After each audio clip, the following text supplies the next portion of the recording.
growing up in Lowell, Massachusetts. And it is the third panel that we organized, that the Saab Center for Portuguese Studies organizes on this topic. First, we looked at descendants of the first wave of immigrants back in 2015. So descendants of those who immigrated in the 1890s all the way to 1925. So children and grandchildren of those.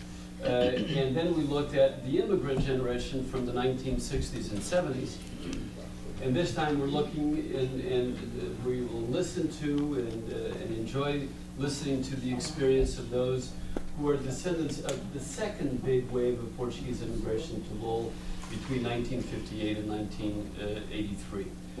So it's a pleasure to have with us 5 wonderful panelists from the local Portuguese community. And I will ask my colleague here, you've already met from this morning, Dr. Fitzsimons, Greg Fitzsimons, who will introduce the panel and get the ball rolling. Thank you, Frank. And again, thank you for coming back after a nice lunch to join us here. Yes. We have about an hour, so what I'd like to do to start out is to have each of the panelists introduce themselves and also, if you will, point out, tell about your experiences as growing up in a Portuguese family in Lowell in the 1970s and 80s and in some cases 90s. Right. So we'll start with John. So 3 to 4 minutes each. Yes. Okay. My name's John Mello, born and raised in Lowell. I was born in 1974, St. Joseph's Hospital. The son of Portuguese immigrants. My mother and father are both from the Azores, the island of Graciosa, and all my relatives are from the island of Graciosa. I'm an attorney here in Lowell now. I went through the private school system in Lowell, first at the Franco-American, where we were disciplined by the Grey Nuns of Quebec. Then I went on to a few private Catholic high schools. The first couple closed down because of dwindling numbers, and then eventually becoming Lowell Catholic High School. After graduating Lowell Catholic, I went on to the University of Massachusetts here in Lowell.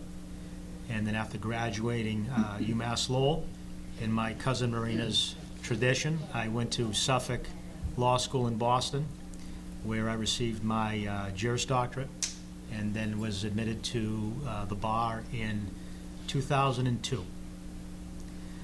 Memories of growing up in the Portuguese community in Lowell. All my memories are from the Portuguese community in Lowell. I grew up in Back Central Street, which was predominantly Portuguese area. Grew up on North Street, where my family lived in a 2-family home. My parents and I and my brother, and later on my sister, we lived on the top floor of the home, and my grandparents on my mother's side lived on the first floor. It was my grandparents' home, my grandmother Francelina and my grandfather Augusto. So growing up, I was raised in large part by my grandmothers and my grandfathers. There was really no separation in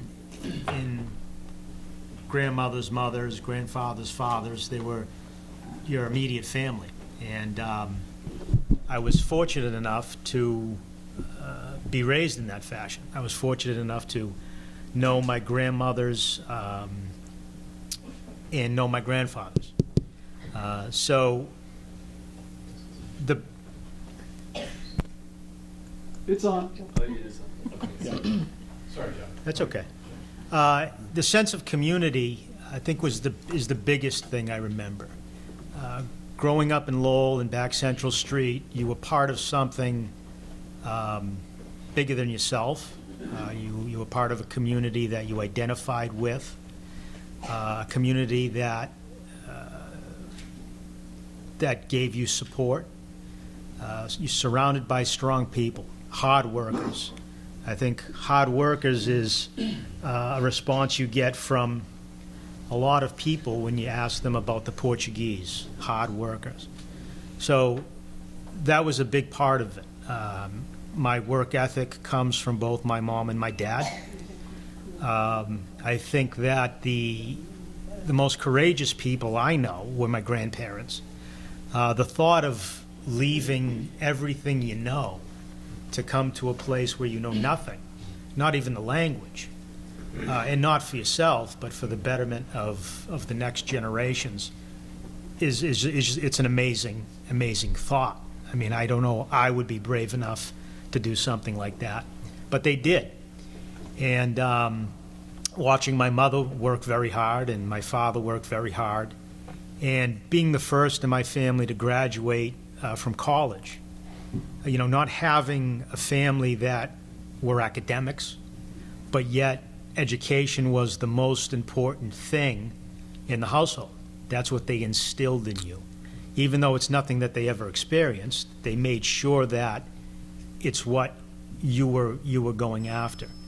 But regardless of what I became, it all came from watching my family work hard and identifying with that work ethic.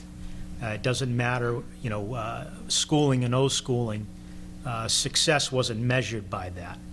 Hard work is what resulted in success, and I'm forever grateful with that. And I think that looking at the island that my family comes from, it's an island of a couple thousand people, and then knowing and watching the immigrants from those islands come to the area, and the percentage of those people that came, how successful they became.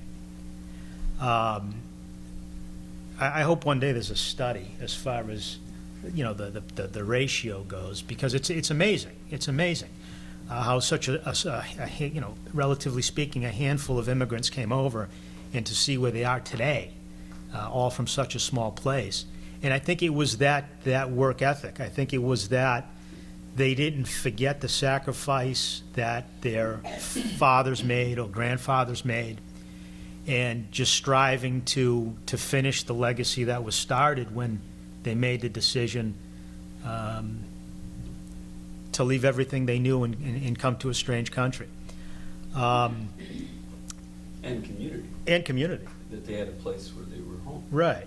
And I think that's what the Portuguese in Back Central built, a little piece of back home here in the United States, where they were surrounded by people that they were familiar with, surrounded by a culture and a language they were familiar with, traditions and cultures, religion, and it was a support system.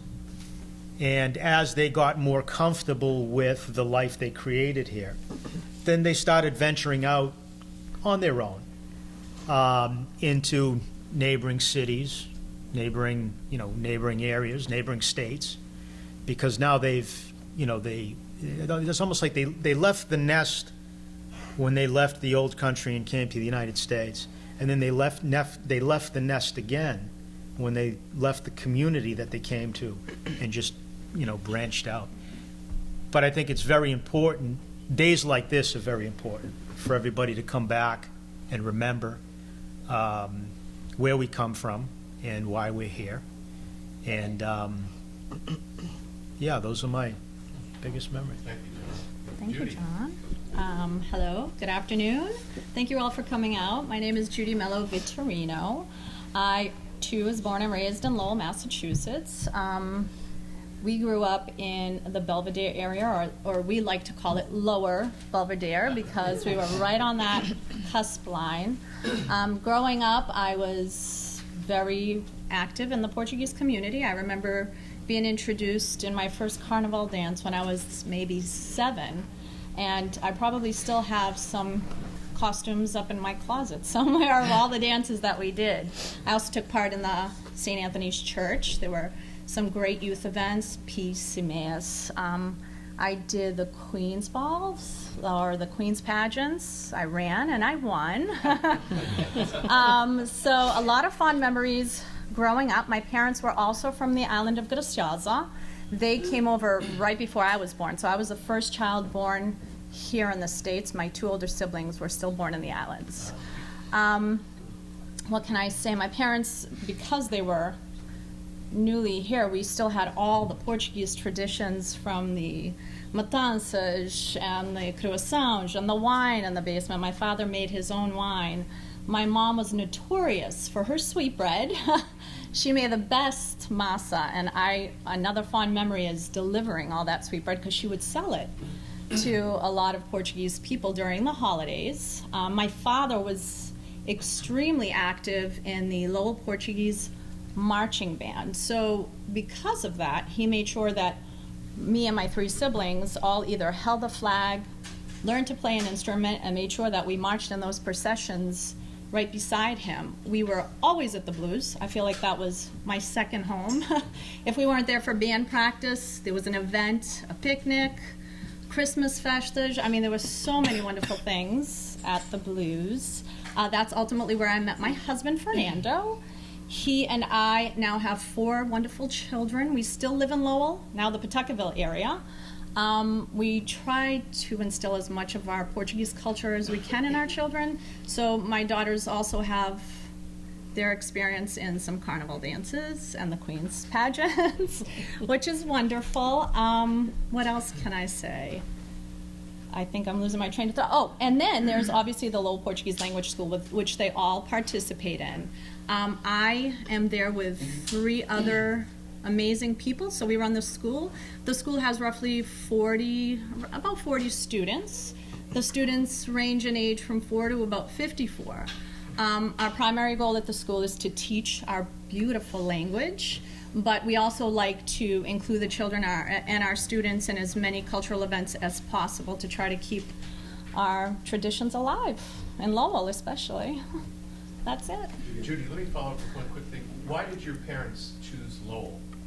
So they came to Lowell, so it's funny because as he said, Graciosa, so Lowell was known to have a lot of Graciosins, Joe, however you would say that, Graciosins, thank you. So they came here because they had family who came here.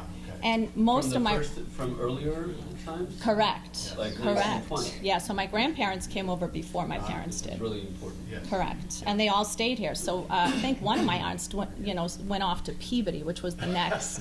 But primarily, my whole family was in Lowell. Okay, They all thank came you. over. Yeah. I was just going to say how proud you were with the Matansers when your non-Portuguese friends saw Yes, you. it was amazing. Matanza, it made you feel so good, right? No, it didn't.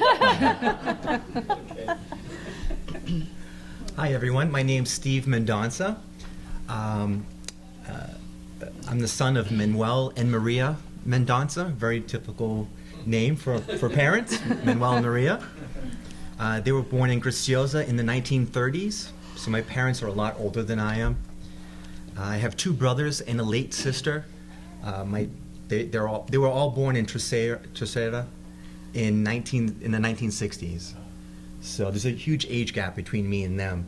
I was born in 1979, so I'm 39 years old. My family immigrated here in 1968, and I grew up also in the Back Central neighborhood on Chapel Street, where my parents still live there today. So it's wonderful to go back home. I try to visit my parents as often as possible. And it's great to go back home and see my parents and be in the home that I grew up in. So as far as schooling, I went to Lowell Catholic, well, for high school, but for elementary I went to St. Margaret's. And then I went to UMass Lowell, where I graduated with a degree in graphic design. I'm 26 years old. I married my beautiful wife who's here today. And we bought a home in the Highlands neighborhood, so I'm still a Lowellian. And my wife's parents also immigrated here from Graciosa, and she was born in Peabody. So I went to Peabody to find my girlfriend and my wife now. Yes, correct. Right. United States. Yes, I spent a lot of time in Peabody as well. I see you really expanded the horizons. Yes, of the outreach. yes. I did. But it's funny, we both met in the church environment. I think it's so important to the Portuguese, like the faith. And that's where I met a lot of my close friends through the retreats that were put on by the Portuguese, specifically Emmaus Peace. So my wife and I do the best that we can to volunteer in our community. We both serve on the parish council at St. Anthony's. We both teach 5th and 6th grade together at the 5th and 6th grade religious education at St. Anthony's.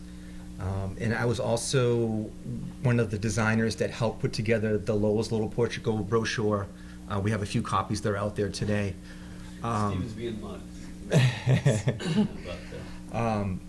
It was an amazing feat to put that together in such a short time. And in hindsight, I wish we could have I feel like we've missed people, and hopefully we can do it again and get more. We threw it together in like 2 weeks, 3 weeks, and it was tough. But I think we did a great job at showcasing a lot of the businesses in our neighborhood. So, yeah, I'll leave it at that. Thank you. Thanks, Steve. My name is Susana Martins. My voice, I think, carries pretty well, so if I... Okay, go ahead. Susana Martins, I have always prescribed to the notion that when it comes to age, a lady never reveals, but in the interest of this panel, I was born in 1978 here in Lowell. First generation, my sister was the oldest and the firstborn in this country, but both of my parents came here in their teens from the Azores. My father came from Terceira in 1967, and my mom came from São Jorge in 1972. They met here, and my sisters and I were all born here. Educated in the Lowell schools for the earlier part of my childhood. Similar to Judy, I would call my formative years we spent in Lower Belvedere. But interesting, and not to share one of Judy's stories, but I'm going to. When we met earlier this week, Judy actually had an experience similar to mine where she attended the Central Street School and got some Portuguese education, and then they moved to Belvedere to get into Belvedere schools. We lived in Belvedere, and my parents wanted us to go to the Portuguese bilingual school, so we lied about our address. My uncles had a Portuguese market on Central Street, Martin's Fish and Produce Market, and so we gave that address as our home address so that we could sneak into the system and get some bilingual education. And to John's earlier point as well, with our families, neither one of my parents, my mom has her 4th grade education from São Jorge. My dad took up until 9th grade here, but it was very much about education, but it was also about getting that formation in Portuguese, and it was one of my favorite parts of after school time was we do our homework, and my parents didn't really know English. I was kind of on my own for English homework, but that Portuguese reading was my favorite part of the night. I'd practice that Portuguese reading and then go show it to my mom and read it for her. And just growing up in the area, our parents, my parents were very active as well in the community. My dad, for as long as I can remember, it took us as girls a little longer to get into Carnaval, but for as long as I can remember, my dad and his brothers and his buddies were part of the Carnaval traditions. They were part of the Holy Trinity Society, volunteering for various committees, and as we grew up in that, my sisters and I have also become involved. I spent time as the president of the Holy Trinity Society, been on that board, been on the board of Holy Ghost, on the parish council at St. Anthony's, also a religious education teacher, so very involved in a lot of the community events. I think community organizations and keeping the festivals alive and everything. And I think to the earlier point, service and hard work, it's just always been something that we've been ingrained in. And if you can find a way to help, you'll find that little time to carve out. And so that's something that I subscribe to. And then just to answer one of the earlier questions. Well, how did your parents wind up in Lowell? So actually, that's exactly where I was going to go. So my parents had, my dad's family had family in the area. We actually had an aunt who was in like Seekonk, and then they kind of settled in Lowell just because of the industrial opportunities that were here in terms of factory work. There was just a little bit more for them here, and they had some extended friends and family here. My mom's family, originally, they were going to go to California with the agriculture, but she's one of 6, and the oldest 4 were of working age. And friends of his, of my grandfather's at the time, had told him, you know what, when you've got kids that old, you can all work together and start to work and get your, footing financially. So they ended up here because of, again, the industry and all the factories in Lowell. And then at that point, they had 6 in the household who were working towards the household. So, yeah. I don't know if you can explain just a little bit about the school, because I learned about this. I didn't. The fact that school was taught in Portuguese, a public school teaching. I haven't heard of this in any other Portuguese community. So can you guys, because 2 or 3 of you had that experience, if you could Yeah, so just expound on that.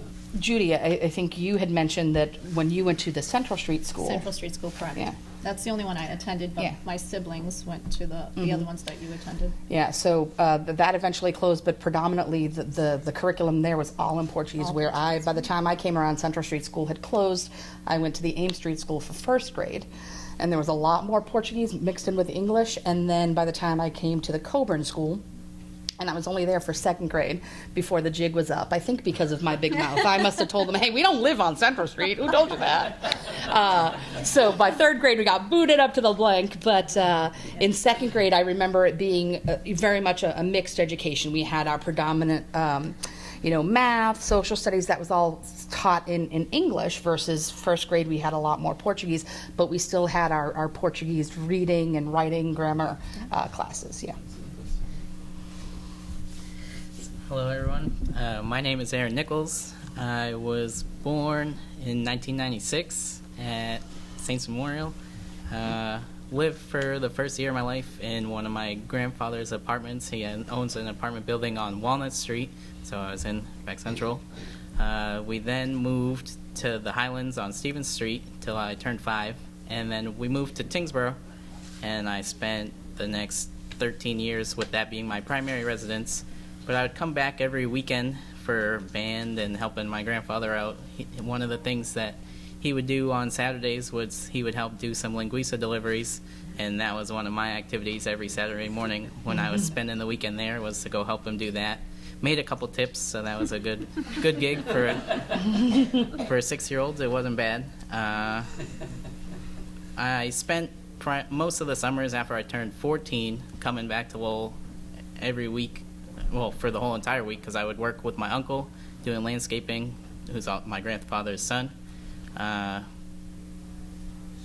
my train of thought. Oh, and then band on the weekends. So another thing, I'm the manager of the Holy Ghost Band here in Lowell, centered at the Portuguese American Center, the Blues. I attended Tingsboro High School and Tingsboro Public Schools from when I turned kindergarten on. Preschool, I went to some school here off Gorham Street. I don't know the name of it. The one that didn't get torn down. I am on the board of the Blues as well as part of manager of the band. That's what I was going to say. Well, you're half Portuguese. I am half If you wanna say Portuguese. something about that, but yet you're very connected to. Yeah, so my dad is not Portuguese. Now I remember. So my grandfather is from Graciosa. My grandmother has passed away, but she was from the island of Madeira. That's how I connect with the Portuguese community. Ever since I was 7, I've been coming to band, and I played in the band since I was 9. That's my main big thing. And shameless quick plug, stick around for our concert later. It's going to be great. It's a good club. So yeah, half Portuguese. Nichols is not Portuguese last name.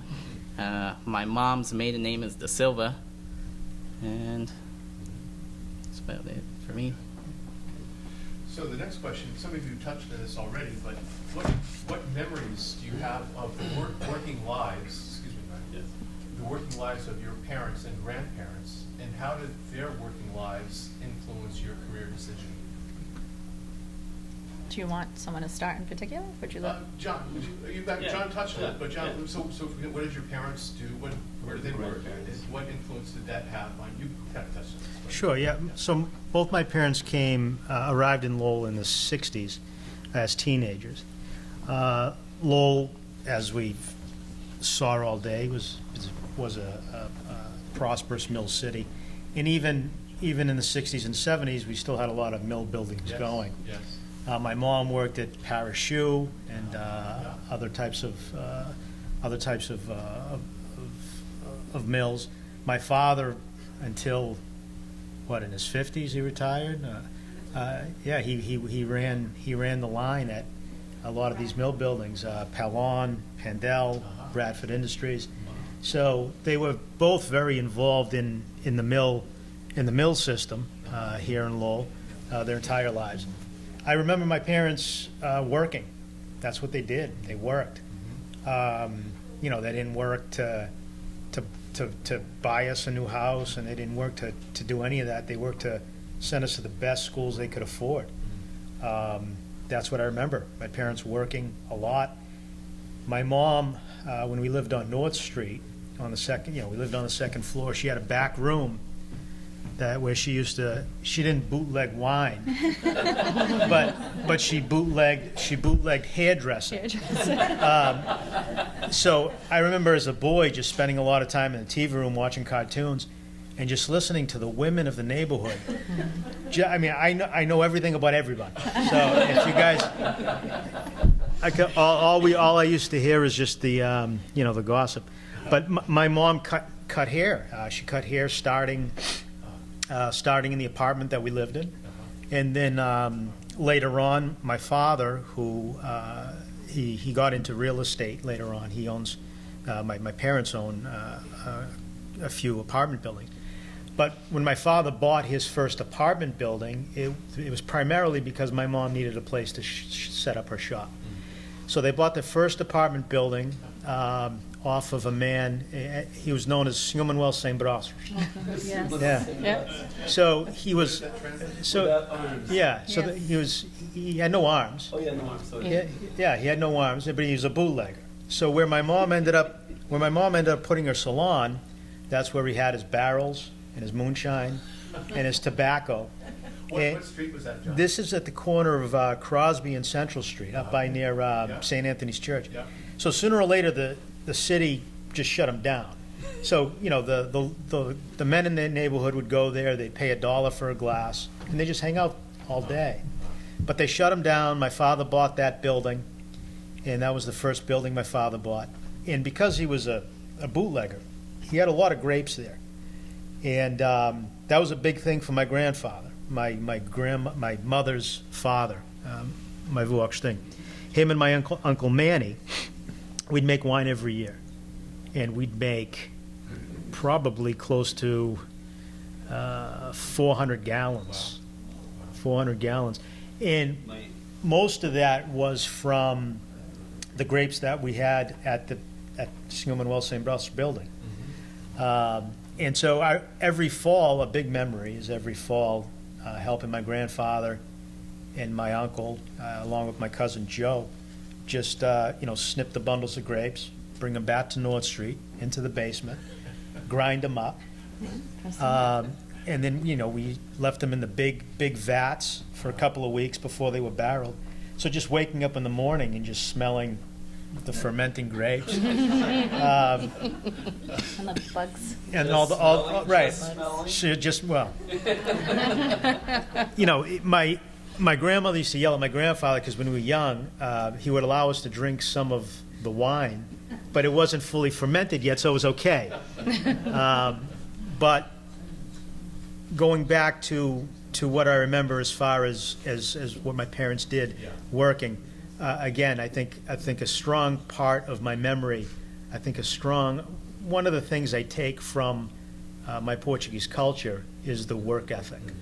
My grandmothers played a large role in raising us because my parents were working, and that's what they were doing. And they were working hard, working hard jobs, and doing the best they could to provide for their family. Thank you. Judy, what memories do you have of your parents? Similar, and I think we probably all share the same story. Both factory workers, both worked very long hours. I swear any overtime that was offered to them, they would grab, because you would never turn down overtime. What factory was it? So my mother was at Prince, and my father was at Interstate Container. I mean, they had other factories before that. They worked at the fish factory. I remember that at a young age on Lawrence Street. Yes. I remember being in the car with my mother to take my dad lunch. My mother actually got hurt at that factory. And then later on, like I said, the final factory that they worked at was Prince Spaghetti until Yes. that was closed down, and my father was Interstate Container until he retired. So both worked many, many hours. My grandparents, similar, the ones, I had a set of grandparents that lived with us. Actually, at one point, I think I had 3 of them living with us. So both of my dad's parents and then my mother's father lived in the same house, so they raised us, you know. Yes. They were there when we went to school in the morning, and they were there when we got home, and my parents would get home in the late evening, and we'd have dinner maybe together, maybe not. Yeah. So a lot of work. Interesting to what Bob Perrant said earlier Correct. this morning about grandmothers basically being the Correct. built-in daycare. Yes, Or- yeah. very true. No, but I think it's a real argument for extended family integrate. Yes. You know, as opposed to very limited. Right. We can count the fact that the extended family, that had a tremendous impact on your lives. Correct. Yes. The fact that you had your grandparents around. Right, right. All right. So yeah, the same. My parents worked really hard. My dad worked at Pellon. You mentioned Pellon, Yeah. on Jackson Street, and he was a security guard there. And so he worked there from 7 o'clock at night to 7 in the morning. He worked a 12-hour shift overnight, so that he could be the person to drive me to school in the morning. And then when he went to sleep, my mom was going to work. So my mom was working at Wang, was one of the jobs that she had. Yeah. Wang, as you guys know, there was so many people that worked there that were Portuguese. Portuguese, yeah. She worked at the Pawtucket Boulevard location mainly. And then just that hard work ethic is, you know, knowing that you had to work hard to get something good, you know, so that's what was carried down to me. Similar. Both of my parents worked factory jobs. They both at one point worked at Carol Shoe. My dad worked at the casket factory for a while. He, I think, hopped around a little bit, but they both kind of eventually settled at Prince Packaging.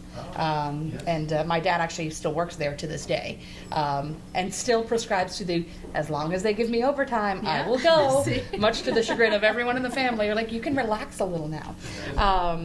My mom spent about 25 years there before retiring to focus more on alterations. It was just a little easier for, you know, her body. But still, I mean, she is now retired and continues. I think she works harder now than when she wasn't working. Like, can I get these I don't know, I've got so much work between now and July. So, you know, just constantly working. We were also very blessed to have a very strong family dynamic where my parents, when they purchased their first house, when they got married, they lived in an apartment on Chapel Street. Then they purchased their first home on Concord Street, multifamily. My grandmother and my uncles, who were single at the time, lived upstairs. And then the very next house next door, my great aunt lived there. And so she lived there with her daughters and another cousin upstairs with their kids. So it was like almost like a little family neighborhood. And my grandmother, once the pajama factory, I don't know what the name of the factory actually was. She used to work piecework. I think it was the I think building it's next this door. building. I think it's in this This, building. okay. Yeah, I knew it was one of these The buildings. so-called pajama The pajama factory. She worked piecework here with a few Portuguese older ladies. My mom too. Yeah. Okay. So once that closed down, she didn't find other work, and she basically became our built-in babysitter for a while. Until we started school, my parents both worked night shifts because it paid more. And then once we started school, it got to the point that, you know, we weren't really seeing them as much. So then my mom switched to second shift. But it was, you know, work as much as you can. We didn't do a lot of, you know, occasionally we did the family trips to Portugal and what have you, but we didn't do the traditional Disney vacations. They worked tirelessly during the week, but one of my favorite memories on the weekend was you had the working incessantly, but on the weekend we were a beach family. I feel like our family used to take over Salisbury Beach. We'd get there at the crack of dawn. I had a great uncle who had 4 kids, and they were the first ones there. I don't know how, but you got to the beach and you looked for Uncle Joe's bright green umbrella. And we'd start with a really small patch of beach, and by the time all 20 of us got there, we were like commanding the beach, and it was every weekend, morning to night, because during the week they would just work incessant hours, but in the summer we found that like family time, so it wasn't those expensive vacations, but yeah.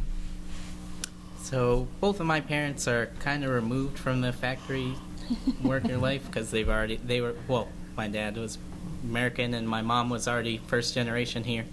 And so the stories that I do get to tell are the ones from my grandparents, and they're mostly just stories because my grandfather has already been retired nearly 10 years, and my grandmother was disabled and out of work from pretty much the time I was born. So she was my stay-at-home babysitter all the time. But now I hear stories because my grandfather worked at Interstate Container, so I meet up at the Blues with a bunch of the people that he worked with, and so they tell me a whole bunch of stories about what working with him is like, and that's the kind of stuff like I get. A couple weeks ago, I was actually sitting in the corner of the bar, and I met someone that knew him, but they didn't know me. And he goes, "Oh yeah, I worked with your grandfather. One time I was super, super thirsty, so he told me to go over there and grab whatever I wanted from his cooler." So he goes in there, grabs a water bottle, but it was already kind of open. So he takes a sip of it, and it's straight alcohol. So he was still thirsty afterwards. Probably even more so. But my grandmother, before she was disabled, she also worked at Prince, and they did the whole factory hopping around stuff, and that's the kind of stuff that I get nowadays. I just get the stories. That's great. Well, actually, the next question is sort of related to what some of you have already remarked about. And it is, from your point of view, what made the Portuguese unique? Did it make you feel different from others in Lowell and more broadly in American cultures? How was it being raised in a Portuguese family that you feel different? Do you want to start? I can start with that one. So we touched base about this earlier. So for us, it was we just knew Portuguese culture. I didn't know anything outside of the Portuguese culture. I went to school, and they taught me English. But once I came home, it was all Portuguese. You know, we were submerged in the culture. You're either in band, you're in dance, it was all Portuguese. They spoke to us in just Portuguese. My friends would come to visit, and once you stepped in my door, you spoke Portuguese. So if you didn't speak Portuguese, I'm sorry. I'll translate after. So I only knew Portuguese. It was actually hard to differentiate with my American friends. As we said, if you're having a matanza and the pig is hanging up down in your basement, and they come over and they're like, "What is that?" And I'm like, "Yeah, this is what we do." Or when your dad's catching pigeons in the backyard and somebody, the police knocks on your door and says, "Mr. Mello, that's illegal." And I'm like, "What do you mean it's illegal?" So our culture was very, very different. Yeah, I would say similar. I actually forgot to mention earlier, I spent the early part of my childhood in Lowell, and I feel like everyone who we went to school with, the majority of them were Portuguese kids. And so between school or CCD, and then we moved, I was in about 5th grade, and we moved up to Tewksbury, which was, I remember my dad going to sign up for classes. We moved the middle of the year, and I was so excited. I saw one Portuguese name on the list. I was like, he's my second cousin. All right, I know one Portuguese kid in the class. But it was very different. To your point, we spoke a little more English at home, but it was, if you're spoken to in Portuguese, you respond in Portuguese. And it was interesting because my best friend was an American girl, where my sister got lucky enough to become friends with a Portuguese girl. And the flexibility in terms of what sleepovers weren't allowed. Right. If you don't know their parents, you're not going there. Oh, wait, I don't know that lady. What do you mean you want to go to her house? So those were the kind of restrictions that if they knew who your Portuguese friends were, that's okay. But your American friends, it was a little different. And there was that restriction to kind of, I'll never forget, my best friend lived across the street from my sister's Portuguese best friend. I'd snuck over on my bicycle. And my sister's Portuguese best friend, God bless her, saw me going into the house. So my sister gets a call. "How come you weren't allowed to come over today, but Susanna's over at the Hansford house?" Well, Susanna got in trouble when she got home because she wasn't allowed to be there because my mom at that point didn't know the Hanford. So we weren't allowed to go to that house. So it was always a little bit more strict in terms of if there wasn't they needed to know a little bit more about your American friends, where with the Portuguese it was a little more easygoing. I guess I'm next. For me, a lot of times people ask me when they find out I'm Portuguese, I'm like, "Yeah, I'm Portuguese." And they're like, "Oh, so what's your other half?" And I go, "Well, I'm a little bit of this and a little bit of that, but mainly I just do a lot of the Portuguese stuff." And that's kind of how my life has been, where I spend the weekend at school doing the stuff that I have to do, and then every weekend I would come to Lowell and spend the weekend doing all the band and the deliveries and hanging out with Portuguese people. And then once I got a little older, I met the other Portuguese kids that lived kind of in my neighborhood, and then one of my friends from band moved into my neighborhood really later in my high school years. And so then all three of us started hanging together on the weekends rather than sometimes when I didn't make it to Lowell. If the couple weekends that we don't have band practice, I'd still be there at my house. And so that's kind of how I identified as, because when people ask me, oh, so you're Portuguese, I'm like, yeah, pretty much. I'm 50%, but that's the side that I identify with. Well, actually, to follow up that, thinking about on the social side and dating, was there any pressure about dating outside the Portuguese community? Or you said your parents had like vet families of non-Portuguese, but how was it on the dating side? Well, I was lucky in that when I was of the age that, my parents, I did date more Portuguese boys, but ironically, I'm single now, perhaps that's why.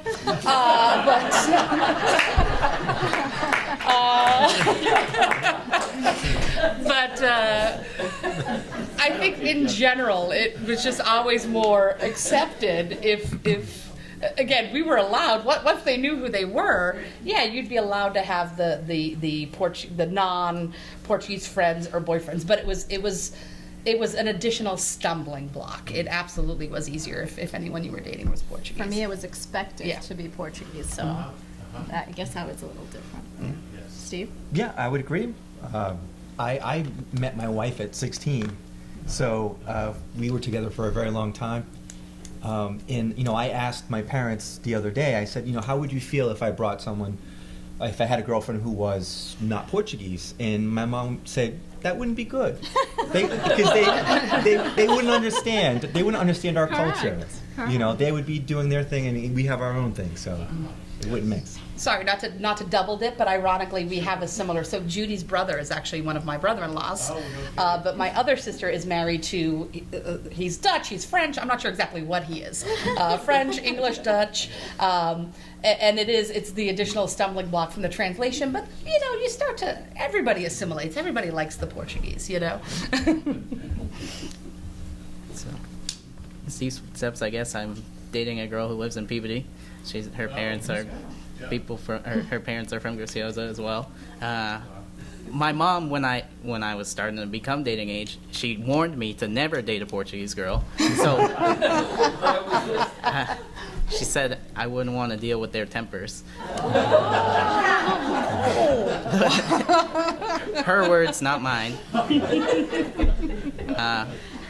But it does make things a whole lot easier, especially when it comes to, I always need her help running when we have events at the club and at the band. It makes it so much easier when she's around there. So some of you have touched on this already, but what memories do you have of the Lowell's Portuguese social clubs, the church, of course, and other Portuguese organizations? John? I think one of the biggest memories are the parades that used to come down Central Street, and like how when we were kids, how proud we were of it.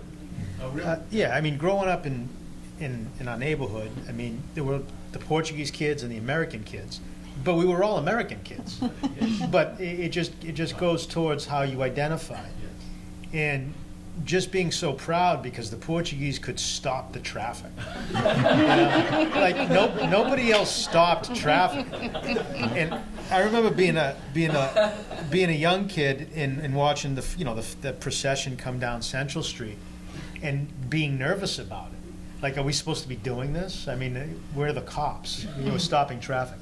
But it was just, it was that pride.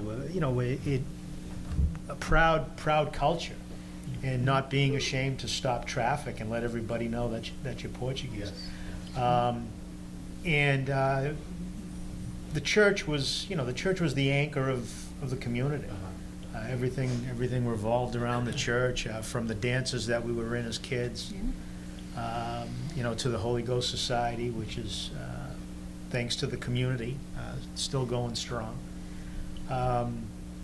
It was a very important part of tradition, culture, and religion. You went to French, so you went to private non-Portuguese school. I went to a non-Portuguese. So how does that work out in terms, because usually you hang out with friends from your school, right? I mean, is that the common thing? But that was not the case with you so much? Well, the Portuguese have a tendency to go where Portuguese go, even now. As an example, my parents, they bought a home in Florida. All their friends own a home in Florida in the same neighborhood. So they tend to follow each other. So when I went to Franco-American They flock together, they like flocked. snowbirds. Right, that's it. It's snowbirds, there you go. When I went to Franco-American, at that time it was a lot of involvement with the Grey Nuns of Quebec. There were a lot of nuns there. And my cousin Marina went there, my friend Paul went there, my friend Mike went there, Chastity De Silva went there. So there were a lot of kids from the neighborhood that went to that school. Because families would find out where other families are sending their kids and say, oh yeah, that's good too. And I remember talking about, going to school and stuff, what other Portuguese kids were there. That was a big part of it. You'd want to send your kids to a school where they had other Portuguese kids.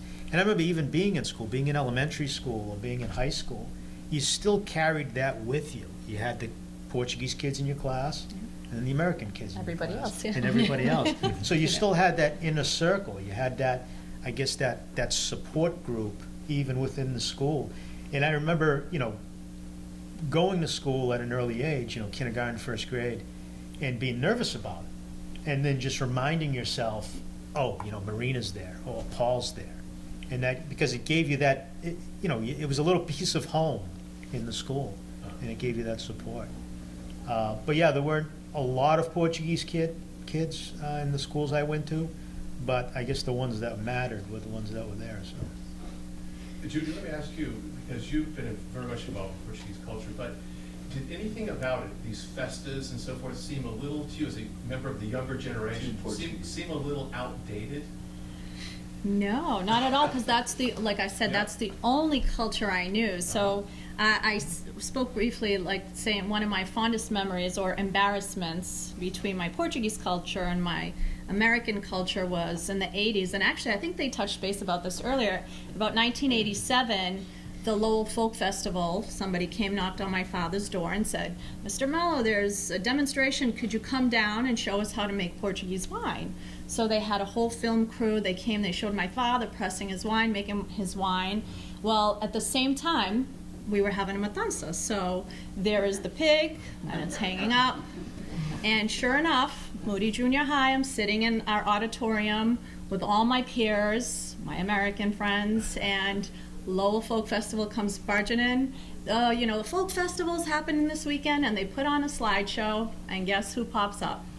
My father with a pig and the wine, and I was mortified because how do you explain that to your peers? Like, they would not understand the culture. Like, I couldn't explain it. When you say we killed a pig or we killed a cow this weekend, they look at you like, what do you mean you killed it? Yeah, and I had to stir the blood. What do you mean you have to stir the blood so it doesn't coagulate? And they could not understand that. So it was difficult. Yeah. Steve, what do you think for you as far as the memories and the festas and? Yeah, I lived, like I said, on Chapel Street, so I could hear the beat of the drum, of the marching band heading towards the church from home. And just looking out my front window, I could see, the procession come around the front. So the processions, the Portuguese pride, stopping the traffic, like you said. And that still goes on. What's amazing is it still goes on today. Yeah. So Monday night after the 6:30 Mass, there'll be a candlelight procession. Well, we're carrying Our Lady of Fatima through the streets, praying the Rosary, and it's amazing that the things that we grew up with as a child are still happening today, and that's something I'm very proud to try to continue on and help pass on to future generations. Yeah, I would say similar to Steve. I feel like there's still. I didn't think any of it was over the top, and I'm happy to see that we still have got a lot of it. Similar to Judy, I feel like the matanzas, I think, were the hardest part, to try and justify that. But somehow you got around it. Okay, we grew up, we were farming people, and we were used to, we used to do that ourselves, and there's that pride, and so we do like to go straight to the farm. And so I could get over the matanzas a little bit because there was always that element of party that went along with it. It was always a big event. When you had a matanza, the family would come over. Sometimes it was tied to a croissant, and somehow all the kids would sleep over. So like there were some of those small social aspects that went along with the matanza I was always okay with. The thing that always bothered me was when they killed the chickens. Oh, yes. There was no need. There was chickens in Market Basket, okay? When you'd go into the basement and you'd smell the boiling feathers, there was no matanza, there was no croissant, there was no reason for going to get your own chicken, okay? They sell it for 49 cents a pound in Market Basket. That for me was always the one that I had a harder time with, they're killing chickens. I just want to step back one time because I just vividly remember another thing was the bullfights.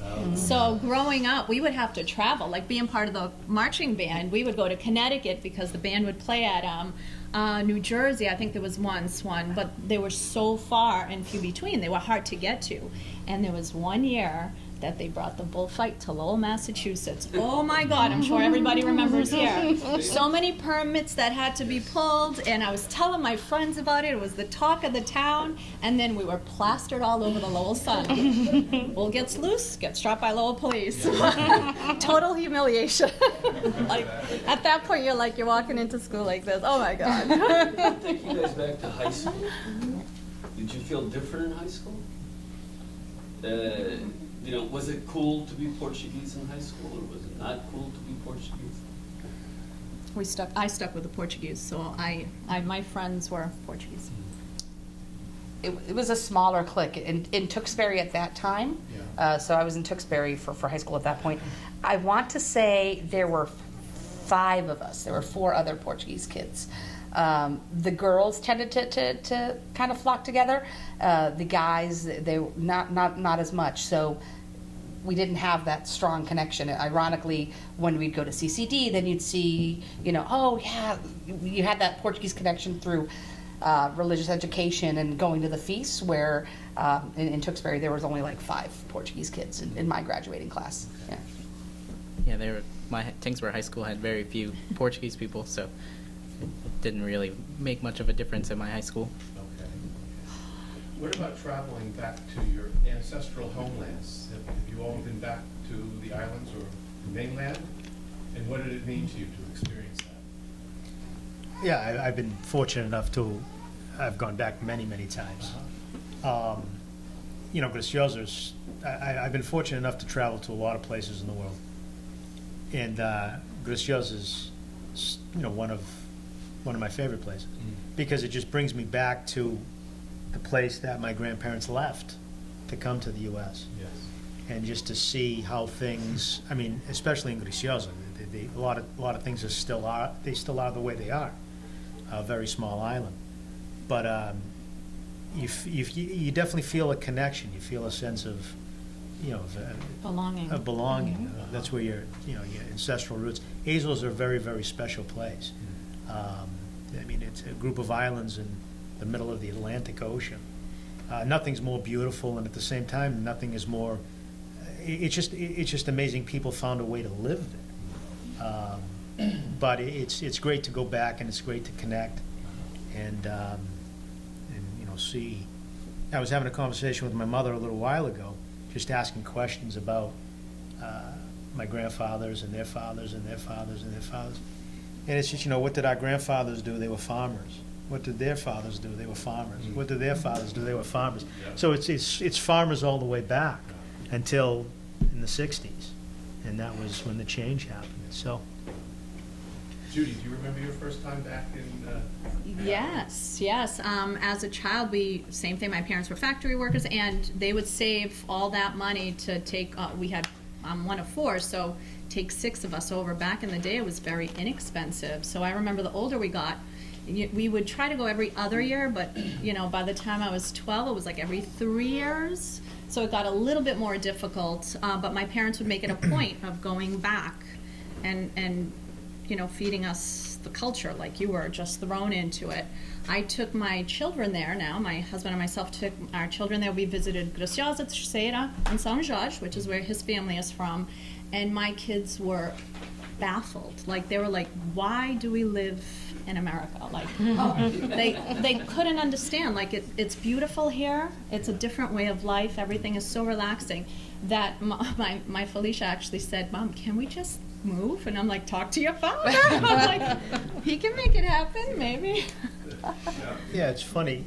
A few years ago, I brought my fiance, Katia, to Graciosa. Yeah. And that was her first experience of the Azores, Graciosa. So I think in her mind, she thought all the islands were like Graciosa. And on the way back here, we had a layover in Terceira. And then she saw Terceira, and she said to me, do you think we could come back here one day? Because there were people and there were things to do and stuff, Yes. and city. But that's funny. So we didn't, oh, sorry. No, you go ahead. Sorry.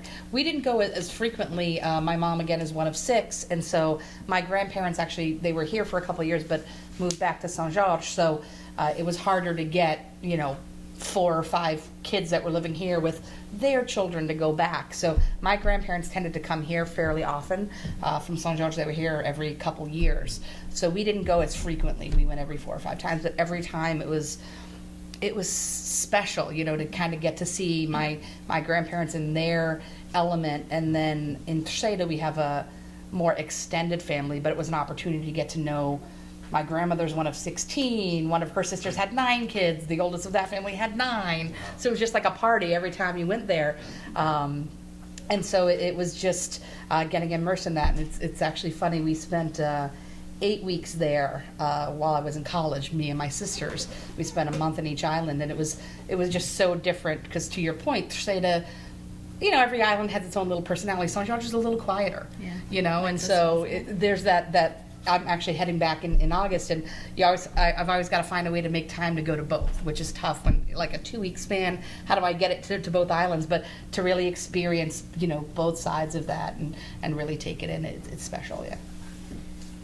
Sorry, I skipped over. No, it's okay. My family is really small, and my parents are older, and so we really didn't travel back very often. Especially after my grandparents passed away, they didn't want to go back because for them it was like, why am I going back? There's everything I need is here now. So, but I did get a chance to go like 3 or 4 years ago with my wife and my mother-in-law. To Graciosa and Terceira, and it was so beautiful, like you described. It's just so like peaceful, and when I came back home, I said to my mom too, like, why did you guys come here? What were you thinking? What were you thinking? Because like the air is so much fresher, and the place is just so relaxing. So why did they come? Work. Better life, yeah. Yeah. Poverty. Yeah, I figured that out afterwards. But maybe when I retire someday, maybe I'll go back and live there. Who knows? It's interesting because they wanted to come here for the better life, and now we Right. question Yes. their life choices because we're like, wait, hold on. But I think it's that history. Sorry, but to your point, I think the every time we go there now, it's picking up things that all of my grandparents have since passed, but things that we did with my grandparents when we were there, like, we're not taking the car, we're gonna walk here because we used to go with a vol, and the bullfights in Terceira. Again, I've never seen them in São Jorge, but in Terceira they make these ice cream sandwiches with like those cookie wafers, and like when we'd go to the bullfight, Grandma wanted to buy an ice cream, but it had to be that ice cream. So like now we go and we wait, we're like, okay, it has to be one of Vol's ice creams, So it's that, and the best trip we ever took was. Our Carnival group is almost all family, and to all be on like the stage there where like my grandfather, who I never met, performed as a boy, like that tie to history, even if you don't make it as often, you just always feel it, So I went to Graciosa in 2007 with the band. We went and we did a couple gigs over there, and that was the greatest trip of my life. I went there with my mom. It was originally supposed to be my grandfather, but he couldn't get the time out of work from interstate to go with me, so my mom ended up going, and I just had such a good time. He's one of 7, I think, siblings, and they are all either most of them live here in America, and then his oldest sister lives in Canada. So it's a lot of distant cousins there, so we only spent one day hanging out with family there. But just going to the beach almost every single day, and then going to do the parades, and how they're like bringing a part of Lowell as part of the band and going and doing that there was a great experience. And I just remember the day that we had to leave, I sat in the airport in the corner all by myself crying, not wanting to leave. Wow. So I have one final question before we open up to the audience for questions. There are some members of your parents' generation in Lowell who are concerned about the future of Portuguese culture in Lowell. And I wonder if you would speak to that. What are your thoughts about how Portuguese culture has changed in your lifetime, and where is it headed in Lowell? Well, I'll be the first to say that I don't participate, I guess as much as I should, in kind of continuing and being involved with a lot of those things, from the Holy Ghost to the clubs or the dances and stuff. And I think it's wonderful that a lot of you guys do, and I mean it's a heartfelt thanks for doing that, because without that it's going to be lost. Yes. And I think it all starts with just keeping it in your mind that it shouldn't be, and it's definitely different than it used to be. I mean, for sure. But I think integration and assimilation, I think, has that effect. I mean, it's not like it was. It can never be like it was, because it's not under the same circumstances that we're now here. And now we're having children. I could have a child today, as a matter of fact. And now we're having children, and it's different. Yeah. It's different. I mean, before it was, our parents making sure that we were involved in the dances and stuff like that. Now it's trying to keep your kids speaking Portuguese, something that simple, because it's become much, much more difficult. Not so simple. It's not so simple anymore. So it's a struggle to keep it alive, for sure. Yeah. But I think that, like with anything else, with effort, with interest, it can be done. Yes, I agree. It's a lot of effort. There's obviously a lot that goes into it. So for me, with children, I find it extremely difficult to keep our culture alive. So thanks to Marisa Vega and Sandra Brinquino, they co-founded the Lowell Portuguese Language School, and I was blessed for that. And as soon as those doors open, all my kids, I pushed them in there, and I'm like, you have to learn how to speak. We try to teach it at home, but I mean, we're home together as a family a couple of hours a day. What's that going to teach them? The rest of the time, different from our upbringing, is our children are very involved in after-school sports. My parents did none of that, so there's your town sports, there's your after-school events, there's your friends that are English. I was brought up completely different. So it is important to keep that alive, and I think we all here have noticed that there was a very low count of involvement, like maybe 5 or 6 years ago. Like our festers were dying, our sociedade, they just didn't have enough money. So it's hard when you hear that. Like when I heard the Blues might close or something, like, I grew up in that place. What do you mean it's going to close? So it's hard to keep it alive, and we're trying to do the best we can. But I think it's important to keep our culture alive, personally. Why don't we open it up to the audience for questions? Paul? I'm counselor for the Portuguese community in New England, and this is really interesting to know about what are you guys feeling as young generation. And I just have to say a few things about moving to Florida. Florida is a new hub of Portuguese. Yes. As Palm Coast just jumped from 6,000 people in 2008 to 18,000 in 2018. Florida, the state, has 120,000 Portuguese. So when we notice here that community is not around clubs and around church, it's building up in another place in the U.S. And my experience, I just came from Portugal this week. I was there for 3 days for meetings with the counselors. And on the way there, the plane was full. A few Portuguese, mostly Americans and other ethnics. Portugal is selling as never.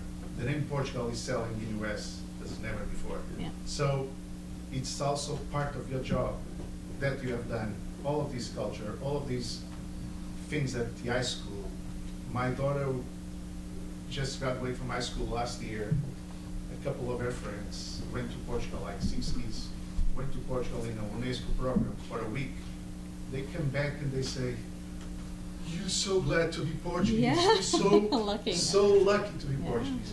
So when we live in Newton, there's a few families, Portuguese families there. When we address that we are Portuguese, we see the eyes, shining a little better on the other side. They connect to us. They say, "I was there 20 years ago," or "I was there last week," or "I'm going there next week." But Portugal sells. I had the chance to have official lunch with the Prime Minister and tell this to him. So we need to keep doing this. We need to keep moving these routes again and again and again, because we are doing the right thing. And it takes time to build, it takes time to change the perception of Portugal. But maybe in Lowell, when we ask where is Portugal, they don't say it's Puerto Rico. Yeah. Very good. Any other questions or comments? If I may, I would say, I just wanted to add to that, because I agree with everything that we've said in terms of nothing is at the rate that it was before. My parents still live in Tewksbury. A lot of people, I know of even my family, my younger sister, so we're doing a lot for the church. My younger sister goes to a different church closer to her home. But it is interesting, because I feel like our community, we're at an interesting point, because to Judy's point, we had a lot of other interests that pulled us away. But I think folks in our generation, even though your children have a lot of other activities, there is that pull when you see something that's Portuguese. It kind of lights you up, and I see it a little bit, interestingly enough, in my nieces and my nephews. 2 of my nieces are 100% Portuguese, and they love it. But my niece and nephew, who are half Dutch, French, and English, they love it just as much, My little niece, who is 5, she went and got them all for the first time this year. And I have never seen her, she's not a hugger. Can Tia have a hug? You've got to work it a little bit. She got to that first practice, "Hi Tia," hugs all. She was shaking from the inside out. She was so excited to finally be a part of that. And so, between the Lowell Portuguese Language School and some of the things that I think we're doing, even at Holy Ghost. Yeah. Point in time, you had 3 or 4 girls running for Queen. We had 17 this year. So I think we're at a crucial point where everything's got to evolve a little bit, the processions, the feasts, how do we do it so that it appeals to that younger generation and kind of cross some of those borders. But there's always that thing, when you see someone who's Portuguese, my dad has this gift. We joke every time they go on vacation, they'll go on a cruise, just my mom and my dad, they'll come back with new friends from Cooknit or somewhere. They'll literally be walking to get towels at the pool. My dad's like, "That guy's Portuguese, I can hear it." The man can't hear now. Like, if we're talking, you'll have to repeat it, but from like that guy's Portuguese, I can hear it. You find that Portuguese person and you attach to it. So I think we're at that moment now. And let's not forget, last year, Lowell, I believe we all came together, all the communities came together, and we took over 500 people? Am I wrong? We had 6 buses. Yes, so like roughly Yeah. 5 into the Boston, so it was the Portuguese festival that was held in, and we all came together, and Lisa Saab, who also got us some buses. It was a wonderful event. I mean, we had so many Lowellian Portuguese people there that we were like, yeah, we did it. Yeah. There was not a community that was represented as strongly as Lowell. Yes. It was a point of pride. Yeah. The restaurant where I had dinner last Sunday, there was a group of 20 young fellas from Chicago. The couple got married there, and they bring all the friends there. They have a party, they have a blast there. So that's just to see how Portugal is selling. Like our colleague at work, we talk about Portugal, it's attractive. Yeah. Our colleague at social family relations, something, we attract everybody to Portugal. That's something we build here, and we move it there. Yes. And that's something I can only see in this kind of community. All right, shall we thank the panel? Yes. Wonderful job.